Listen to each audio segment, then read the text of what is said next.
Friends, இன்றைக்கி வந்து விநாயகர் சதுர்த்தி ஸ்பெஷலாக நம்ம என்னெல்லாம் பண்ண போகிறோம்னா, ரொம்ப ரொம்ப சாஃப்டாக இருக்கும் கொழுக்கட்டை.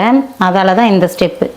நெய் கொஞ்சம் போட்டுக்கிறேன் ஃப்ரெண்ட்ஸ். இந்த நெய் எதுக்காக நான் வந்து நல்லா சாஃப்டாக கட்டி இல்லாமல் கரைச்சிக்கிறேன். நான் வந்து பச்சரிசி மாவு தான் எடுத்துருக்கிறேன்.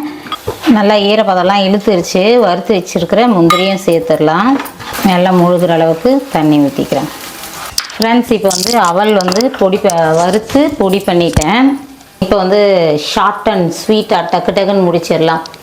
ஒரு ஸ்பெஷல் ஐட்டங்களாம் நம்ம பார்க்க போகிறோம். விநாயகர் பிடிச்ச இன்றைக்கி வந்து தக்காளி ரசம், கருவேப்பிலை, கொத்தமல்லி, பருப்பு ஊற்றின பிறகும் அதுக்கப்புறம் வந்து மாங்காய் சேர்த்துக்குவேன்.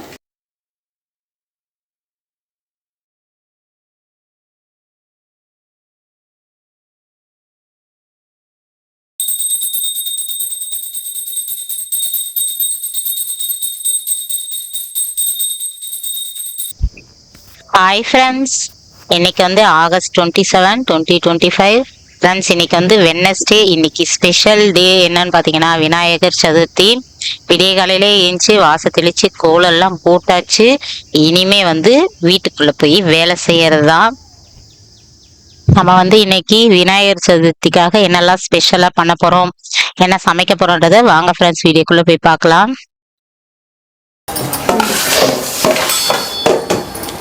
ஃப்ரெண்ட்ஸ், இன்றைக்கி வந்து விநாயகர் சதுர்த்தி ஸ்பெஷலாக நம்ம என்னெல்லாம் பண்ண போகிறோம்னா, சாம்பார், பொரியல், கொழுக்கட்டை, அதுக்கப்புறம் பிரசாதம் வகைகள் எல்லாம் செய்ய போகிறோம். என்ன சாம்பார் இன்றைக்கினா முருங்கைக்காய் கத்திரிக்காய் போட்டு சாம்பார், வெண்டைக்காய், கடவுளை சூடு வச்சுனேன், வெண்டைக்காய் பொரியல், சாம்பாருக்கு வந்து மாங்காவும் சேர்க்க போகிறோம். கத்திரிக்காய், முருங்கைக்காய், மாங்காய் போட்டு சாம்பார் வச்சிடலாம். வெங்காயம்லாம் கட் பண்ணியாச்சு.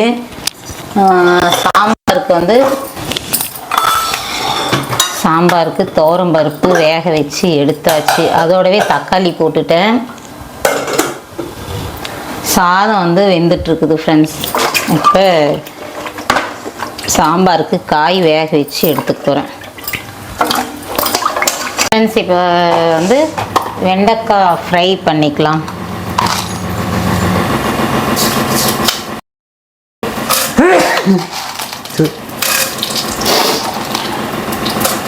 ஃப்ரெண்ட்ஸ், கடுகு, உளுத்தம்பருப்பு, கடலைப்பருப்பு, வெங்காயம், கருவேப்பிலை எல்லாம் போட்டு அப்படி வதக்கிட்டு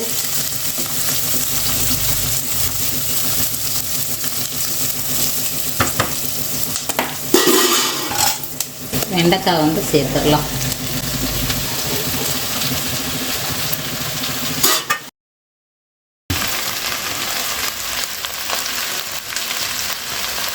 ஃப்ரெண்ட்ஸ், வெண்டைக்காவுக்கு வந்து மிளகாப்பொடி, மஞ்சத்தூள், உப்பு எல்லாம் சேர்த்தாச்சு.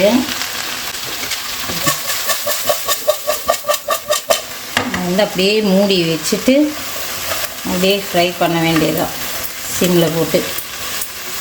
பக்கம் வந்து சாதம் வெந்துருச்சுன்னு நினைக்கிறேன். சாப்பாடு வெந்துருச்சு, வடிக்க வேண்டியதுதான் ஃப்ரெண்ட்ஸ். இப்போ வந்து பருப்பு கொஞ்சம் புளி போட்டு கடைஞ்சிட்டேன். காய் வெந்துருச்சு.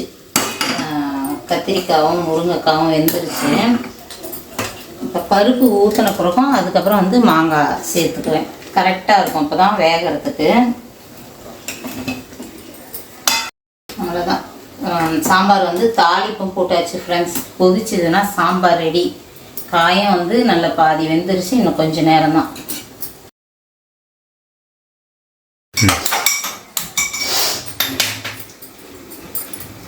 ஃப்ரெண்ட்ஸ், இன்றைக்கி வந்து பட்டாணி காலையிலே ஊற வச்சுட்டேன். பிரசாதத்துக்கு வந்து நம்ம பட்டாணி ரெடி பண்ணிக்கலாம்.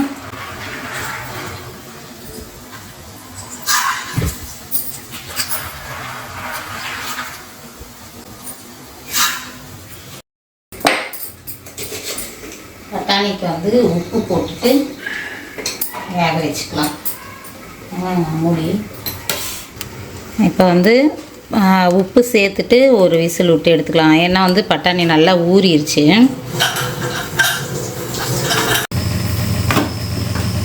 ஃப்ரெண்ட்ஸ், இப்போ வந்து ரசம் கூட்டியாச்சு. இன்றைக்கி வந்து தக்காளி ரசம். கருவேப்பிலை, கொத்தமல்லி, அவ்வளோதான். இதை எடுத்து அடுப்பு மேலே வைக்க வேண்டியதுதான். சாம்பார் வந்து ரெடி ஆயிடுச்சு. கடைசியாக கொத்தமல்லி போட்டுட்டு இறக்க வேண்டியதுதான்.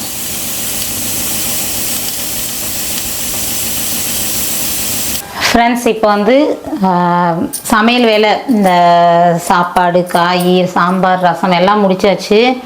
பட்டாணியும் வந்து வேக வச்சாச்சு. இப்போ வந்து ஒரு ஸ்பெஷல் ஐட்டங்களாக நம்ம பார்க்க போகிறோம். விநாயகர் பிடிச்ச அவல் லட்டு செய்ய போகிறோம். அதுக்கப்புறம் வந்து ஸ்வீட்டு அவல், அதுக்கப்புறம் கொழுக்கட்டை, இதெல்லாம் தான் பெண்டிங் இருக்குது. இப்போ நம்ம ஒவ்வொன்றா பண்ண போகிறோம். ஃபஸ்ட்டு வந்து அவல் லட்டு செஞ்சுக்கலாம். ஏற்கனவே வந்து அவல் லட்டு ரெசிபி நம்ம வீடியோவில் இருக்கும், பார்க்காதவங்க பாருங்கள். இப்போ வந்து ஷார்ட் அண்ட் ஸ்வீட்டாக டக்கு டக்குன்னு முடிச்சிடலாம். ஒவ்வொன்றா வந்து நம்ம ரெசிபி மாதிரி எடுத்தோம்னா ரொம்ப லென்த் ஆகிடும். அதில் வந்து ரொம்ப ஷார்ட்டாக டக்கு டக்குன்னு காட்டிடுறேன். அதுக்கு வந்து அவல், வெல்லம், முந்திரி, ஏலக்காய், நெய் எல்லாம் எடுத்து வச்சுருக்கிறேன். ஃபஸ்ட்டு நம்ம அவல் போட்டு வறுத்துக்க போகிறோம். அவல் வறுத்துக்கலாம், நல்லா சூடாகிற வரையும் வறுத்துக்க போகிறேன். கலரும் மாறக்கூடாது. எள்ளு கொழுக்கட்டை இன்றைக்கி முக்கியமாக நம்ம வைப்போம். அதுக்காக வந்து கருப்பு எள்ளு தான் மோஸ்ட்லி செய்கிறது. கருப்பு எள்ளு எடுத்து நான் வறுத்து உள்ள பூரணம் ரெடி பண்ணிக்க போகிறேன்.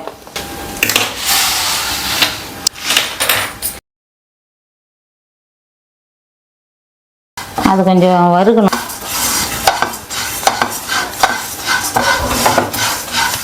அவல் வந்து நல்லா வறுத்துட்டேன். இதை பொடி செஞ்சுக்கிறேன். இப்போ வந்து எள்ளு வறுத்துக்க போகிறேன். இது வந்து கொழுக்கட்டைக்காக ரெடி பண்ண போகிறேன். ஃப்ரெண்ட்ஸ், இப்போ வந்து அவல் வந்து வறுத்து பொடி பண்ணிட்டேன். இப்போ ரவை மாதிரி நான் பொடி பண்ணிக்கிட்டேன் அவலை. இப்போ லட்டு ரெடி பண்ணிடலாம். ஃபஸ்ட்டு வந்து நெய் போட்டு முந்திரி வறுத்து எடுத்துக்கிறேன்.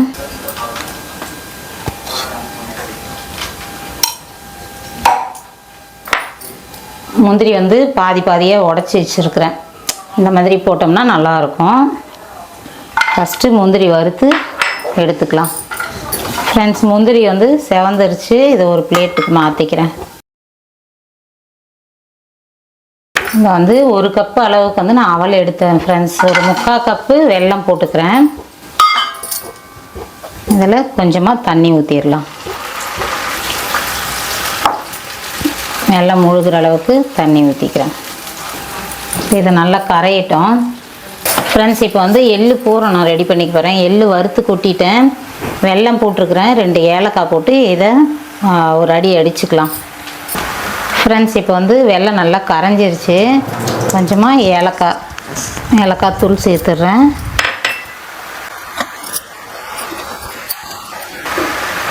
இப்போ நம்ம பொடி செஞ்சுருக்கிற அவல் சேர்த்துட்றேன். சேர்த்துட்டு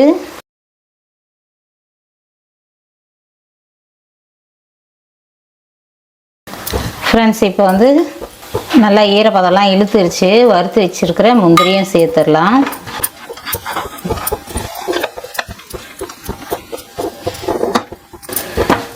ரொம்ப சிம்பிளான டிஷ்ஷு, ஆனால் செம்மையாக டேஸ்ட்டாக இருக்கும் ஃப்ரெண்ட்ஸ்.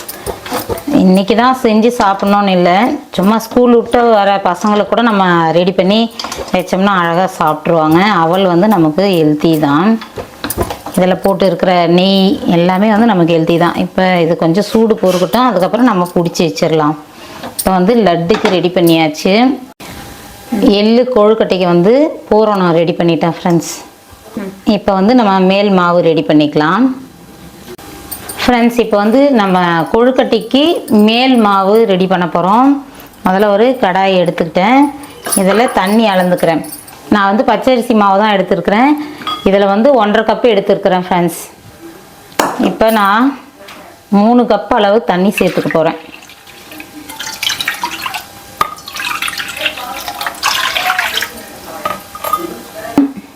மைதா வந்து ஒரு 1.5 ஸ்பூன் அளவுக்கு வந்து இதில் சேர்க்க போகிறேன் ஃப்ரெண்ட்ஸ். எதுக்காகன்னு பார்த்தீங்கன்னா, எவ்வளோ நேரம் ஆனாலும் ஒரு நாளெல்லாம் இருந்தாலுமே வந்து கொழுக்கட்டை வந்து அப்படியே அந்த சாஃப்டாகவே இருக்கும். அது இல்லாமல் மேலே கண்டிப்பாக விரிசல் விழவே விழாது. அதுக்காக இந்த மைதா வந்து ஒரு 1.5 ஸ்பூன் சேர்க்க போகிறேன். இதை நல்லா கரைச்சிக்கிறேன். முதல்ல கட்டி இல்லாமல் கரைச்சிக்கிறேன். ஃப்ரெண்ட்ஸ், இப்போ வந்து மேல் மாவு ரெடி பண்ணிக்க போகிறேன். இப்போ தண்ணி வந்து பபுள் வர ஆரம்பிச்சிருச்சு, காஞ்சிருச்சு. இது மேல் மாவுக்கு நான் உப்பு கொஞ்சம் சேர்த்துக்கிறேன்.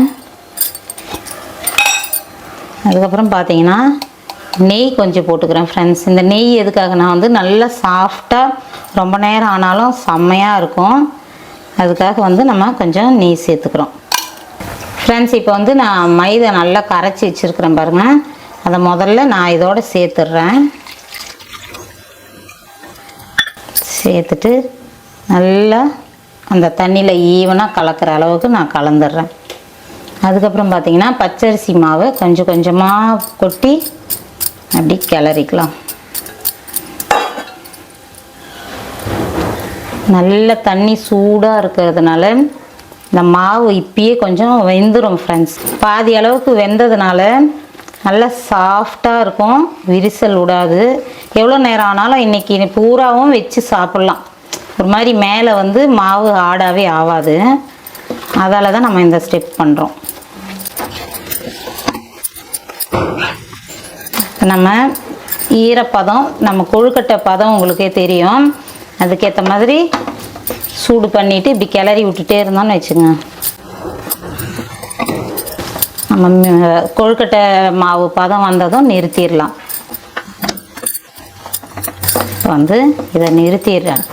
ஃப்ரெண்ட்ஸ், இந்த சூடு வந்து அப்படியே தட்டு போட்டு கொஞ்ச நேரம் அப்படியே மூடி வைக்க போகிறேன். அந்த சூடு ஆற வரையும் இந்த தட்டு போட்டு மூடிடலாம். நல்ல பதமாக வந்துடும் மாவு. ரொம்ப ரொம்ப சாஃப்டாக இருக்கும் கொழுக்கட்டை. அதால் தான் இந்த ஸ்டெப்பு. ஃப்ரெண்ட்ஸ், இப்போ வந்து லட்டு ரெடி பண்ணியாச்சு.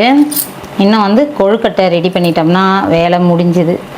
இப்போ பார்த்தீங்கன்னா வந்து சக்கரை சாதம் ரெடி பண்ணிட்டு இருக்கிறோம். இதுக்கு அடுத்து வந்து டக்கு டக்குன்னு கொழுக்கட்டை பண்ண வேண்டியதான் ஃப்ரெண்ட்ஸ். இன்னும் இருக்குது. அது இல்லாமல் வந்து ஒரு சைடு அப்படியே அந்த பக்கம் பார்த்தீங்கன்னா கௌசிப்பா பூஜை வேலைலாம் பண்ண ஆரம்பிச்சிட்டாரு. இதுலயே இருந்தோம்னு வச்சுக்கலேன், வீடியோ கண்டென்ட்டுக்காக அவர் இங்க நிக்க வச்சிருந்தா அங்க வேலைக்கு ஆகாதுப்பா, நீங்க கிளம்புங்க பூஜை வேலையை பாருங்க அப்படின்னுட்டேன். அதெல்லாம் வந்து கௌசிப்பா வந்து பூஜை வேலை பார்த்துட்டு இருக்கிறாரு. கடைசியா வந்துட்டோம், எல்லா வேலையும் இன்னைக்கு முடிஞ்சிருச்சு. இன்னும் கொழுக்கட்டை தான் ரெடி பண்ணணும். சரி, இது வேகிறதுக்குள்ள நம்ம பூஜை வேலையும் ரெடி பண்ணிட்டே இருந்தாதான் டக்குன்னு வேலை முடிஞ்சிரும் அப்படின்றதுனால அங்க கிளம்பிட்டாரு.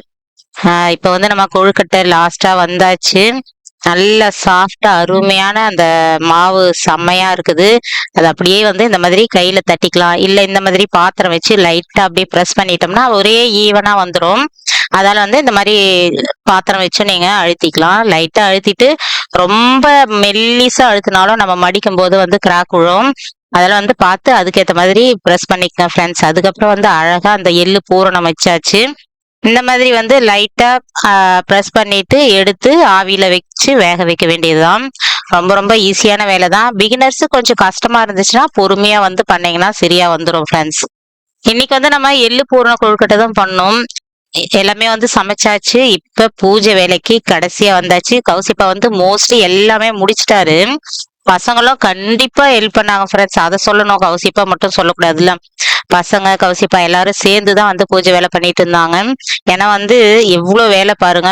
விநாயகர் சதுர்த்தினாலே வந்து ஒரு ஆள் சமைச்சிட்டே இருந்தாலும் இந்த பக்கம் பூஜை வேலை பார்த்தாதான் வந்து முடியும். டைமுக்கு சாமி கும்பிடலாம், இல்லைன்னா கொஞ்சம் லேட் ஆகும், அவ்வளவுதான், ஒன்றும் இல்லை. அதுக்கப்புறம் வந்து எல்லா பழங்கள்லாம் கழுவி எல்லாம் ரெடி பண்ணிட்டு இருந்தாங்க. நான் வந்து பிள்ளையார் மட்டும் பிடிச்சி வச்சேன். ஏன்னா வந்து கௌசிப்பா மற்ற வேலையெல்லாம் பண்ணிட்டு இருந்தாரா, பிள்ளையார் பிடிச்சி வச்சுட்டு அதுக்கப்புறம் வந்து படைக்க ஆரம்பிச்சோம். நம்ம மாடி தோட்டத்துல வந்து தும்பப்பூ பூத்து இருந்தது, அதை எடுத்துட்டு வந்து அதையும் வச்சாச்சு. செம்மையா பிள்ளையார் ரெடி ஆயிட்டாரு நம்ம வீட்டுல. டக்கு டக்குன்னு இனிமே படையல் போட்டு சாமி கும்பிட்ற வேலைதான் ஃப்ரெண்ட்ஸ். என்ன சமைச்சிருக்கிறோன்றது முதல்ல பார்த்துட்டு வந்துடலாம் ஃப்ரெண்ட்ஸ். இப்போ வந்து எல்லாமே சமைச்சு எடுத்துட்டு வந்தாச்சு. நம்ம என்னெல்லாம் சமைச்சிருக்கிறோன்றதை பார்க்கலாம். இன்னைக்கு விநாயகர் சதுர்த்தி ஸ்பெஷலாக நம்ம என்னெல்லாம் சமைச்சிருக்கிறோன்னு பார்த்தீங்கன்னா, சாப்பாடு வந்து கத்திரிக்காய் முருங்கைக்காய் சாம்பார், கத்திரிக்காய் முருங்கைக்காய் மாங்காய் போட்டு நம்ம ஸ்பெஷலாக சாம்பார் வச்சாச்சு. அதுக்கப்புறம் வெண்டைக்காய் பொரியல், தக்காளி ரசம், அதுக்கடுத்து பார்த்தீங்கன்னா பட்டாணி சுண்டல், அதுக்கப்புறம் அவல் லட்டு. விநாயகர் சதுர்த்தி அதுவும் லட்டு இல்லைன்னா எப்படி, அதால் அவல் லட்டு செஞ்சாச்சு. இது வந்து எள்ளு உருண்டைன்னு சொல்லுவோம்ல, அந்த மாதிரி எல்லாமே ஏலக்காயெல்லாம் போட்டு பண்ணியிருக்கிறேன். இது வந்து சக்கரை சாதம். ஸ்வீட் அவல் ஃப்ரெண்ட்ஸ், ஸ்வீட் அவலும் செஞ்சாச்சு. இதெல்லாம் எல்லாமே ரெடி பண்ணியாச்சு. இது இல்லாமல் கொழுக்கட்டை ரெடி பண்ணியாச்சு ஃப்ரெண்ட்ஸ். எல்லாம் வந்து படைக்க ஆரம்பிச்சிட்டோம். கொழுக்கட்டை வந்து படைக்க ஆரம்பிச்சிட்டேன். சரி அடாடா இதெல்லாம் நம்ம சொல்லவே இல்லையே அப்படின்றதுனால கௌசிப்பா வந்து சரி பூஜை வேலை பார்க்குறேன்னு இருந்தார். நாங்கள் வந்து கொழுக்கட்டை எடுத்து வைக்கவும் சரி இருங்க சமைச்சது காட்டிடலாம் என்னெல்லாம் பண்ணோம் அப்படின்றத அப்படியே சொல்லியாச்சு ஃப்ரெண்ட்ஸ். இனிமேல் வந்து நம்ம படைச்சி சாமி கும்பிட வேண்டியதுதான். உள்ளே போயிட்டு பார்க்கலாம் நம்ம பிரசாதம்லாம் வைக்கிறத.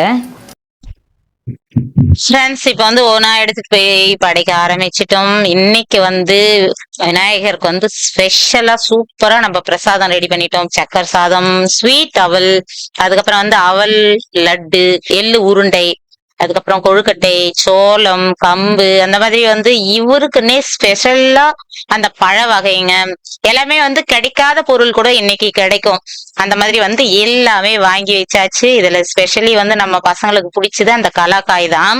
ஆனா நம்மளால வாயில வைக்க முடியாது, அவ்வளவு பிடிக்கும். ஆனாலும் எங்க பசங்க சாப்பிடுவாங்க, கௌசிப்பாவும் சாப்பிடுவாரு. கரும்பு ரொம்ப நாள் கழிச்சு இந்த கரும்பு கண்ணுல பாக்குற மாதிரி இருக்குது. அதுக்கப்புறம் வந்து அழகா குத்து விளக்கு ஏத்தி மாவிளக்கு போட்டு தேங்காய் உடைச்சு சாமி கும்பிட்டாச்சு. இவருக்கு ரொம்ப ரொம்ப பிடிச்சா அந்த அருகம்புல்லும் வச்சுட்டோம். நீங்களும் வந்து சூப்பரா ஜாலியா என்ஜாய் பண்ணி விநாயகர் சதுர்த்தி கொண்டாடி இருப்பீங்க. ஏன்னா வந்து இன்னைக்கு அத்தனை பழ வகைங்க, கொழுக்கட்டை எல்லாமே பண்ணி அந்த விநாயகர் சதுர்த்தி பூஜைனாலே வந்து எல்லாருமே ஜாலியா என்ஜாய் பண்ணுவோம். நாங்க சின்ன வயசுல அப்படிதான் ஃப்ரெண்ட்ஸ். இந்த விநாயகர் சதுர்த்தி அதுக்கப்புறம் வந்து தசரா வரும், ஆயுத பூஜை எல்லாம் அப்படி ஒரு ஜாலியா என்ஜாய் பண்ணுவோம். கலர் பேப்பர்லாம் ஒட்டி ரகலை பண்ணி விளையாடுவோம். நீங்களும் அந்த மாதிரி பண்ணீங்களான்னு கமெண்ட் பண்ணுங்க. ஓகே ஃப்ரெண்ட்ஸ், அடுத்து வந்துருச்சே நம்மளோட தசரா, ஜாலியா என்ஜாய் பண்ணலாம்ப்பா அதுக்கும் அப்படிங்கிற மாதிரி என்ன வேலை இருக்கும் பெரியவங்களுக்கு, இருந்தாலும் பசங்க வந்து ஜாலியா என்ஜாய் பண்ற ஒரு விஷயம் தசராவும். ஓகே ஃப்ரெண்ட்ஸ், இந்த வீடியோ வந்து இதோட முடிச்சுக்கிறேன். இந்த வீடியோ பிடிச்சிருந்தா லைக் பண்ணுங்க, ஷேர் பண்ணுங்க, கண்டிப்பா ஷேர் பண்ணுங்க. அப்படி வந்து நம்மளோட சேனலை சப்ஸ்கிரைப் பண்ணி வச்சுக்கோங்க. வீடியோ பார்த்துட்டீங்கல்ல, இப்போ ஒரு லைக் கொஞ்சம் போட்டுறீங்களா உடனே. பாய்.